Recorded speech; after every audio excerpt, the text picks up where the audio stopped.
France Culture, Olivia Gesbert, bienvenue au club.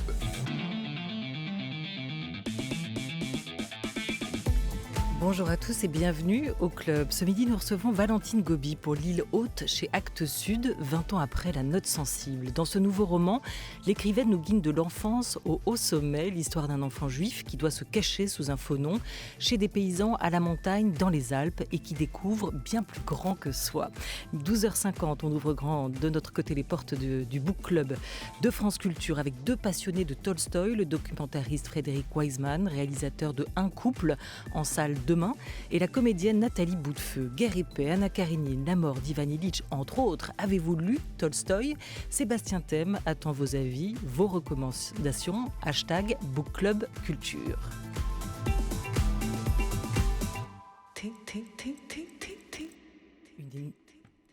Ouh, ça résonne. Une émission programmée par Henri Leblanc et Anouk Delfino, préparée par Didier Pinault, coordonnée par Laura Dutèche-Pérez avec Camille Maty à la réalisation et Jean-Guilain Meige à la technique.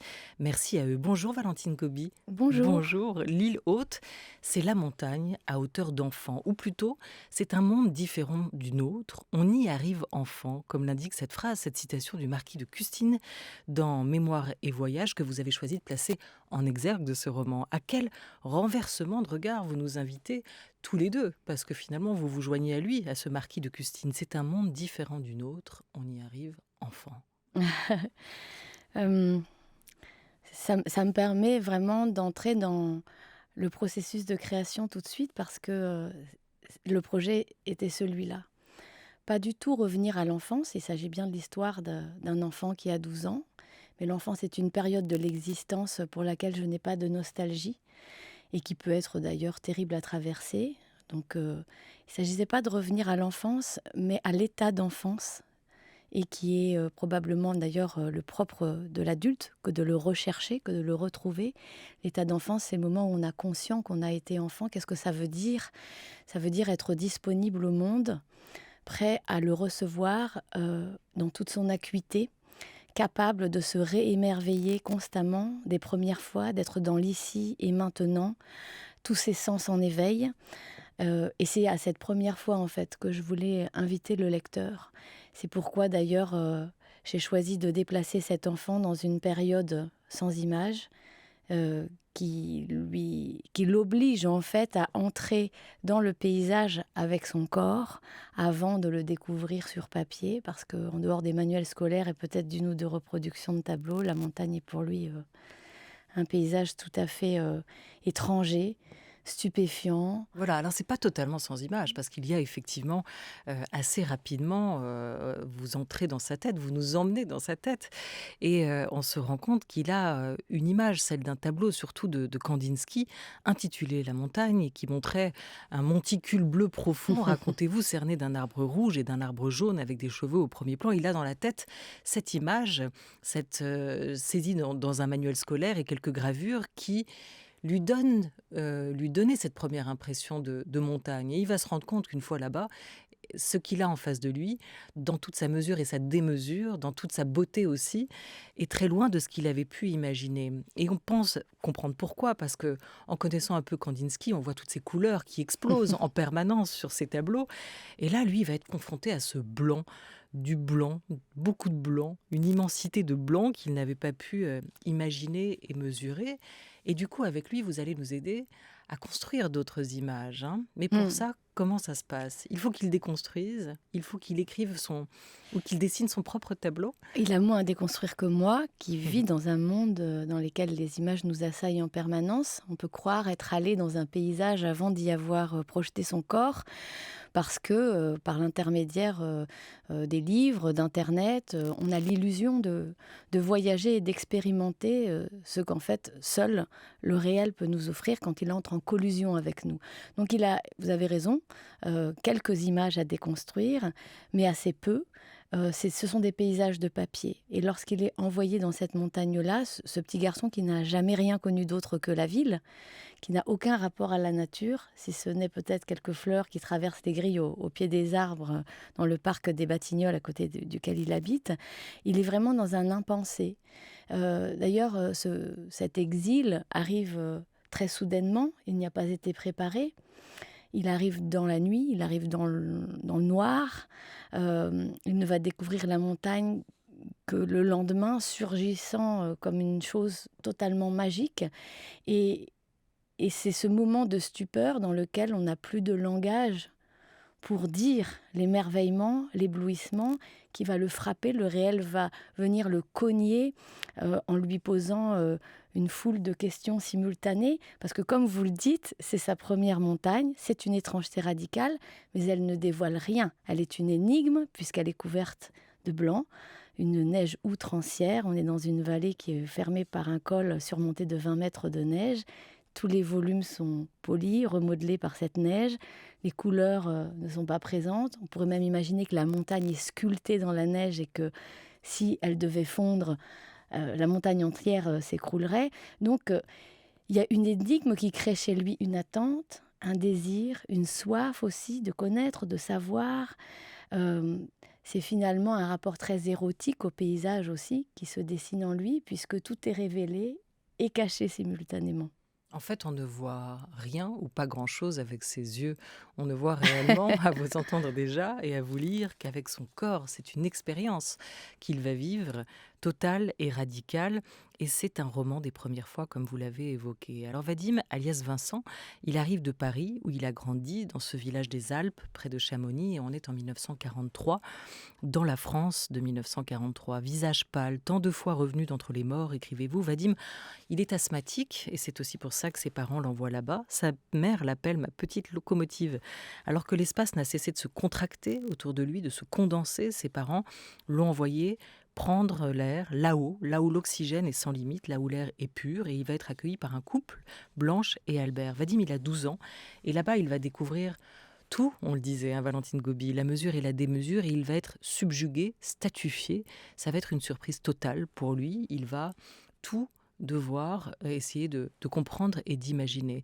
Sa mère, elle est restée loin de lui, et elle lui demande à un moment de raconter, mais on va se rendre compte que les mots lui manquent pour dire cette énormité, pour décrire les montagnes, pour raconter cette étrangeté radicale. Est-ce qu'à vous, l'écrivaine, parfois, les mots manquent aussi? Sans cesse, parce que je crois que j'écris beaucoup avec le corps et justement l'expérience du corps. Je me sens traductrice plus que écrivaine. C'est-à-dire que bien sûr, j'imagine des histoires, j'imagine des mondes qui s'ancrent dans le réel, mais qui sont ensuite remodelés par mon travail d'écriture et d'imagination. Mais surtout, j'essaye de poser des mots, de traduire euh, dans une langue précise ce que c'est que l'expérience d'un corps qui traverse le monde. Et finalement, je pense que l'île Haute, c'est l'histoire d'un garçon qui devient une montagne. Comment le dire ça? Comment le dire? Comment, dans la langue, montrer que ce personnage qui est un peu détouré comme ça du monde extérieur dans lequel il arrive, parce que il est étranger, parce que tout est nouveau, comment montrer que petit à petit, non seulement il l'apprivoise, mais il est apprivoisé par lui, sculpté par ce paysage, son corps lui-même va se transformer et devenir un morceau de cette montagne parce qu'il va en prendre les couleurs, les formes, parce que ses gestes vont transformer son corps, il va passer de l'enfance à l'adolescence. Comment trouver cette langue-là? Et c'est pas seulement le projet de l'île Haute, peut-être que c'est le projet que j'ai en tant que romancière, que d'essayer de ressaisir par le langage que j'ai moi aujourd'hui en tant qu'adulte et romancière, des expériences et des impressions si fortes que justement au moment où il les traverse, étant dans la stupeur, on est dépourvu du langage. Alors justement, lui est enfant, alors c'est encore accentué, mais... Mais vous nous disiez, je ne suis pas nostalgique de l'enfance. Oui. Ce que j'ai recherché, c'est un état d'enfance. Vous êtes partie de quel matériau pour y parvenir? De vos souvenirs? Alors, il y a bien entendu ma propre expérience de la montagne. J'ai été aussi une enfant asthmatique. Je suis née à Grasse et j'ai grandi dans un paysage très différent, très ensoleillé, mais la montagne a été un contrepoint salvateur, à la fois pour mes poumons, mais pour moi-même, je crois, puisque je suis sortie du fief familial qui avait ses merveilles, mais aussi ses étouffements. Et la montagne m'a révélé un paysage intérieur dont je ne me suis pas départie. Quand je pense à l'idée d'émerveillement, c'est nécessairement la montagne qui revient. Pas toujours celle de mon enfance, mais toutes les montagnes que depuis je traverse, qui ne cessent de m'ouvrir le regard, parce que contrairement à ce qu'on croit, la montagne n'est pas un paysage immobile, il se met en mouvement constamment quand on le traverse, il se déplisse, quand on prend de la hauteur, il change de forme et de lumière, et donc il nous met intérieurement profondément en mouvement. Donc il y a toutes ces expériences personnelles, il y a cette vallée que j'ai traversée spécifiquement pour écrire ce roman, c'était au moment du confinement. J'ai choisi une Voilà, vous êtes vallée, vous-même devenu montagne pour pouvoir l'écrire, ce roman. c'est mon projet de vie de Mm. devenir une Une montagne, montagne. je suis toujours dans ce projet-là.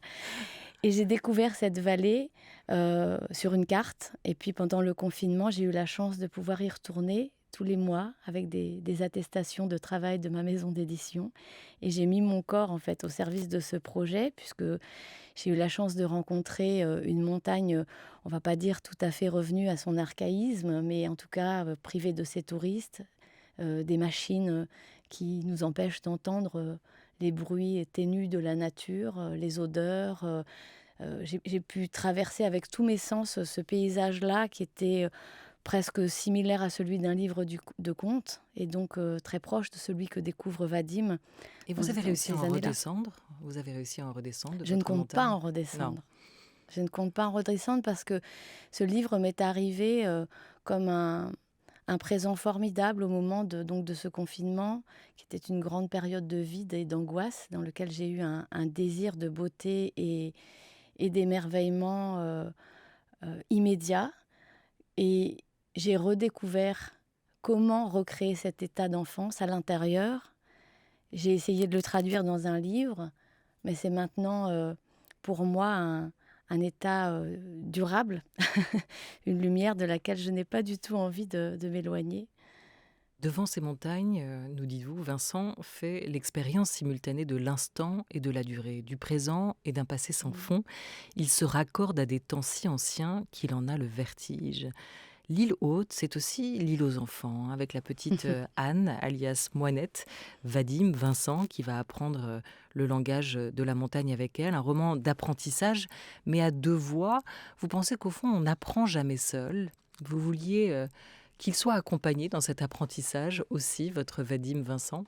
Ah oui, absolument. D'autant que quand je dis la montagne, c'est un peu un abus de langage, parce que la montagne, c'est du minéral, c'est du végétal, mais ce sont des gens. D'autant que cette vallée-là est une vallée qui est totalement sculptée par la communauté qui l'habite, qui la cultive, qui coupe son bois, qui fabrique ses maisons. Et donc le paysage lui-même est fabriqué par les gens. Et ces gens-là vont être des passeurs à bien des sens de ce terme. Voilà, c'est Euh, Moinette, c'est Éloi, c'est Martin, c'est toute cette c'est communauté Albert, c'est Louis, Albert voilà. qu'il va rencontrer. Ouais. Toute une communauté à travers laquelle il va apprendre l'existence d'un autre monde, rencontrer l'altérité. Mais ce qui est formidable, c'est qu'il va être aussi leur étranger. Et qu'à travers son arrivée un peu spectaculaire, non seulement ils vont se mettre à regarder pour la première fois un paysage qui leur est devenu familier et le redécouvrir. C'est ce que nous faisons tous lorsque nous sommes accompagnés d'étrangers ou d'enfants.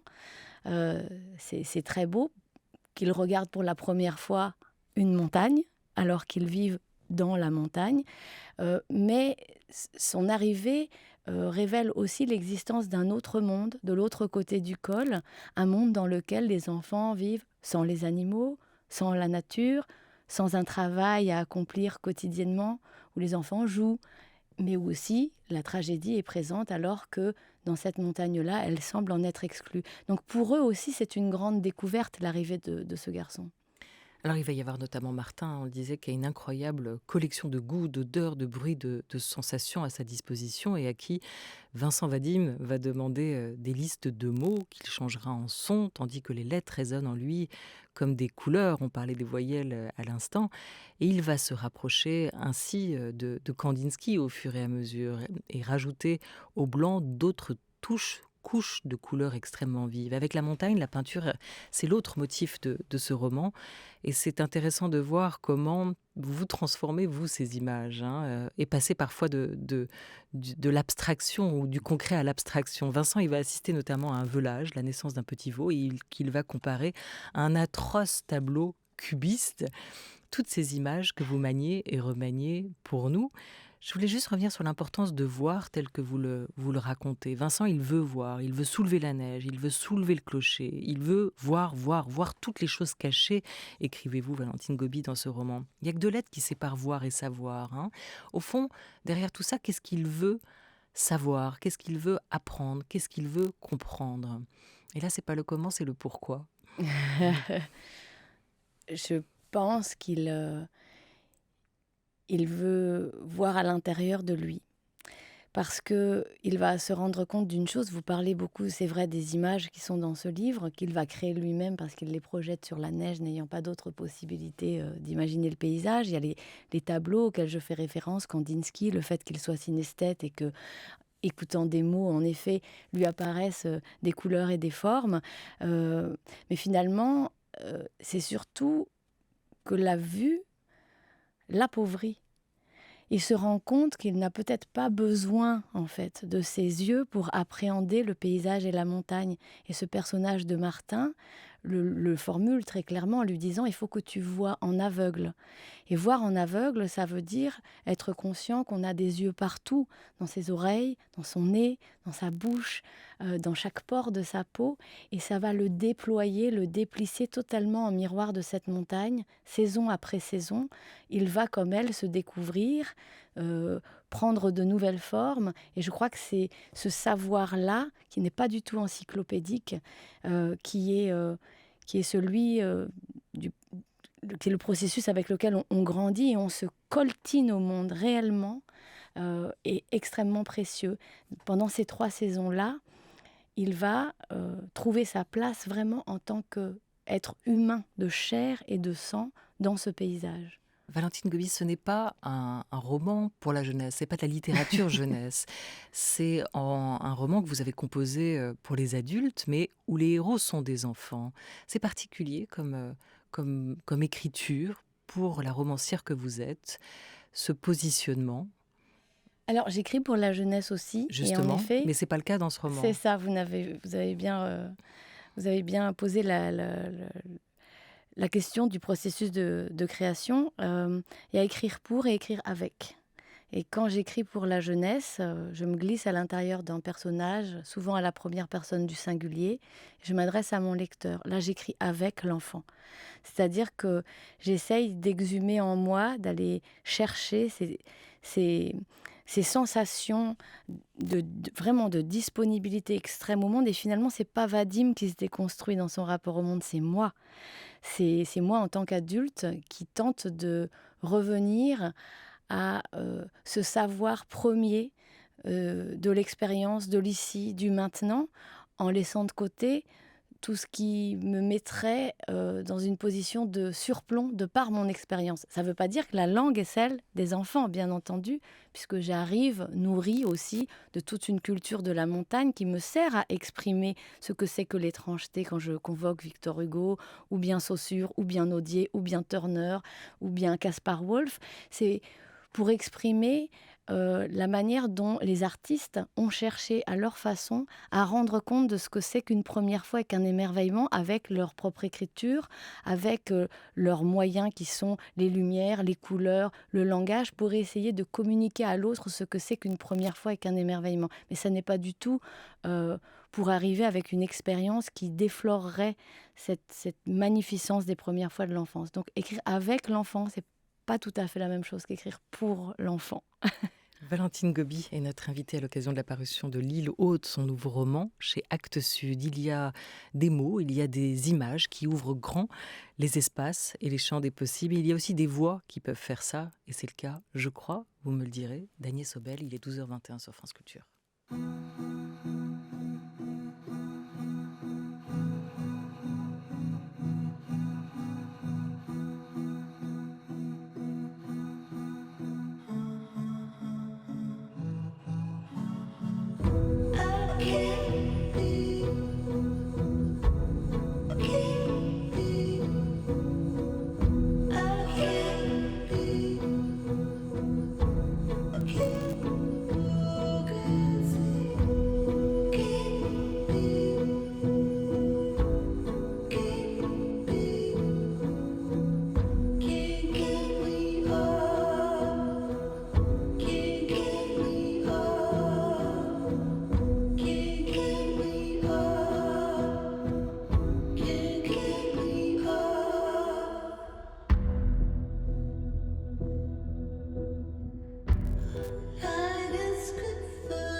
chanteuse, pianiste, autrice, compositrice, musicienne danoise Agnès Obel, qu'on pourra retrouver sur la scène de la Philharmonie de Paris.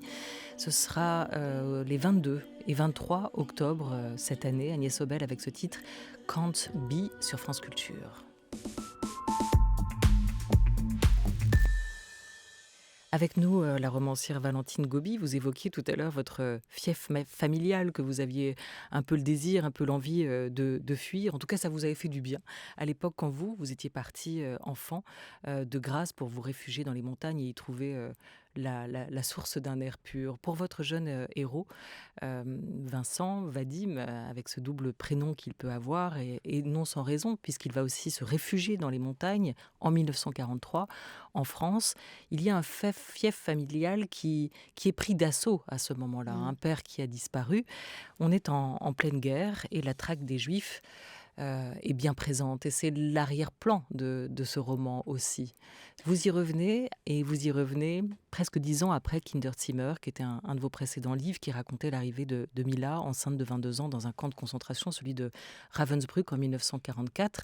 Cette période-là aussi, elle vous hante?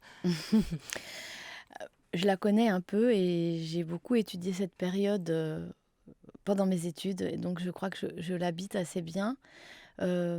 C'était surtout... Là, il fallait en fait une sorte d'arrière-plan tragique à mon livre. D'abord parce que, par effet de contraste, la montagne apparaît d'autant plus comme un refuge et un lieu de l'émerveillement. Mais par ailleurs, il fallait aussi que ce garçon ne puisse pas retourner en arrière. C'était un voyage dans un seul sens qui allait l'obliger à se faire pousser des racines ailleurs et pas forcément contre sa volonté, parce qu'il y a cette question qui surgit à la fin du livre de la trahison, c'est-à-dire être heureux là, est-ce que c'est trahir les siens? La question, c'est qu'est-ce qu'on abandonne quand on choisit, à quoi on renonce quand on épouse, cette question de l'identité profonde, de ce qu'il doit aux uns et aux autres se pose. Et ce contexte-là me permettait aussi d'en rendre compte de manière forte.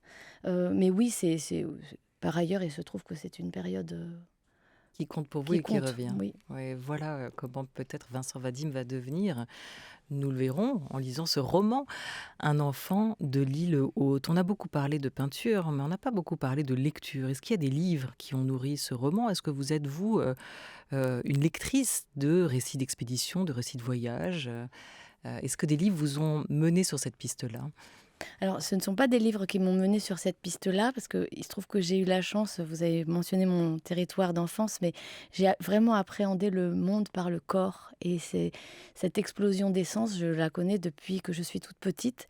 J'avais un père parfumeur et une mère tisserande, et mon rapport au monde s'est vraiment tissé par la peau. Donc, le premier livre, c'est la nature pour moi. Mais je peux me référer à des lectures qui ont beaucoup compté et qui m'ont donné envie, en fait, de traduire en mots ces expériences-là. Un des premiers, c'était Gide. C'était vraiment les nourritures terrestres, cette immense sensualité du rapport à la nature qui n'a rien à voir avec la montagne, mais qui est une façon d'entrer dans le monde. Je peux citer des poètes comme Jacques Othey, que j'ai découvert d'ailleurs il n'y a pas si longtemps, mais il y a Giono, je viens de son pays et je l'aime profondément. Il y a beaucoup de récits d'enfance, en fait, qui m'ont marqué, aussi bien des récits anciens, classiques, comme Sa Majesté des Mouches, mais des choses très contemporaines, comme Forêt furieuse de Sylvain Pathieu, ou les romans de Tiffany McDaniel, qui sont un peu dans cet univers-là. Mais pour la montagne même, je vais plus vers la montagne amie que la montagne à conquérir. Je vais plus vers Cognetti que vers Eri de Luca, par exemple. Ou ce premier roman fantastique, je profite que je suis à l'antenne pour en parler parce que c'est un des plus beaux livres que j'ai lus depuis des années, qui s'appelle Galel, de Fanny Desarsens, dans une petite maison d'édition suisse, et qui restitue avec une beauté extraordinaire, la montagne familière et non pas cette étrangeté radicale dont je parle moi. Merci pour ce conseil de lecture. Il y a aussi quelque chose de où atterrir, cette question que le philosophe Bruno Latour nous a posée récemment. Et Bruno Latour vient de disparaître, l'occasion de rappeler qu'à tout instant d'une vie, on peut se poser cette question du territoire refuge, Absolument. du territoire à venir, et votre montagne y ressemble étrangement. Merci beaucoup Valentine Gobi Merci à d'être venue vous. nous parler de l'île Haute et de tout cet univers qui vous habite. On a retenu « Je veux devenir montagne, je suis montagne » désormais. Avec nous, un rocher, plus qu'une montagne. bon Sébastien Thème, Toute bonjour. petite pierre. Bonjour Olivia. Lancez votre petit caillou, Ouais, on vous alors, suivra. Que se Aujourd'hui, passe-t-il dans le c'est book un club gros caillou. Hein. C'est l'œuvre de Tolstoï, l'auteur russe, adapté au cinéma par l'américain Frédéric Weisman. Vous pouvez encore réagir à une citation de Tolstoï. Une œuvre d'art n'a de valeur que quand elle verse dans le courant de la vie. Un sentiment nouveau, grand ou petit caillou. Vos réactions via le hashtag Book Club Culture, Olivia. Allez, on va ramasser tous ces petits cailloux et on vous retrouve à 12h50 avec nos invités.